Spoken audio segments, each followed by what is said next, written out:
Everyone good morning, কেমন আছো? আমিও মোটামুটি ভালো আছি। আজকের আমার সকালটা পুরো ব্যস্ততার মধ্যেই কাটবে, তো ভাবলাম এই ব্যস্ততার মধ্যে তোমাদের সাথে একটু আমার ব্যস্ততাগুলো শেয়ার করি। সকাল থেকে বেশ ওয়েদারটা ভালো ছিল, হঠাৎ করে বৃষ্টি নেমে গেল আর আমাদের পেছনে না পুরো জল ভরে গেছে। কালকে রাতের বেলায় খাইনি, তো বৌদির ভাত রান্না করেছিল, অনেকটাই ভাত থেকে গেছে। তো ভাবলাম কি করব ভাত দিয়ে, তো আমি এমনিতে সকালবেলায় খাই না, অনেক দিন ভাত ভাজা খাওয়া হয় না। সে শীতকালে খাওয়া হতো, তারপর থেকে আর গরমকালের মধ্যে তো ভাত ভাজা খাওয়াই হয় না। তা আজকে ভাবলাম একটু সুন্দর স্পাইসি ঝাল ঝাল করে ভাত ভাজাটা করি। কালারটা দেখছি কতটা চেঞ্জ হয়ে গেছে।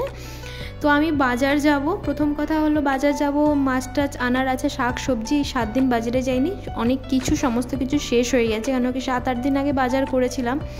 এইদিকে পটল ভাজা, আলু ভাজা আর চিচিঙ্গে ভাজা করে আমি বাজারে বেরোবো। বৌদি পুচুকে একটু দুধ খাওয়াচ্ছে। আর দেখো একটু আগে বৃষ্টি হলো, এখনই একটু রোদটা বেরিয়ে গেল, ভালো হয়েছে রোদটা বেরিয়েছে। অ্যাকচুয়ালি আমি একটা জায়গায় যাব, মানে কৃষ্ণনগর যাব, সমস্ত কিছু বাজারঘাট করে রেখেই তারপরেই যাব।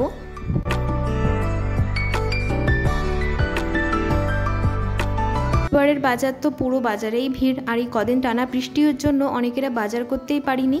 তার জন্য রবিবারে ওয়েদারটা একটু ভালো হয়েছে, সবাই ব্যাগ হাতে নিয়ে বেরিয়ে পড়লো বাজার করতে। তো আমিও বেরিয়ে পড়লাম। আলু টালু কিচ্ছুই ছিল না, আর আলু বৃষ্টির জন্য তো আরও 35-36 টাকা কিলো হয়ে গেছে, মানে লোকাল আলু।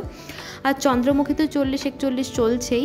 যেখান থেকে আমি চিচিঙ্গে নিয়েছিলাম আর পটল নিয়েছিলাম আর কিছু পেঁয়াজ নিয়েছিলাম আর আলু নিয়েছিলাম, সেগুলোর ভিডিও করিনি, কেন কি না সবজি বাজারে এতটা কাদা, 2বার স্লিপ, মানে পা স্লিপ কেটেছে।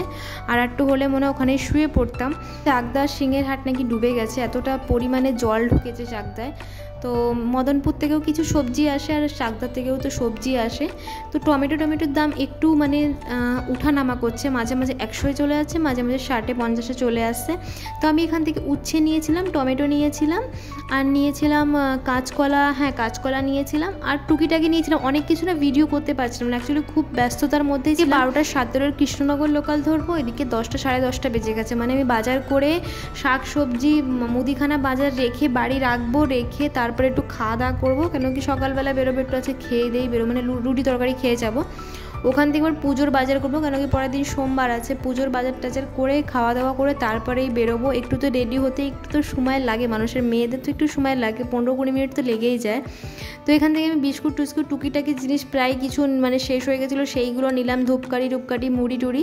তারপরে এখান থেকে তেল নিতে আজকে মানে আমার এত তাড়া, তার মধ্যে যে দোকানে যাচ্ছি না আমি সেখানে ঠাই হয়ে দাঁড়িয়ে থাকতে হচ্ছে, মানে ওখান থেকে আমি তাড়াতাড়ি করে বেরোতেই পারছি না।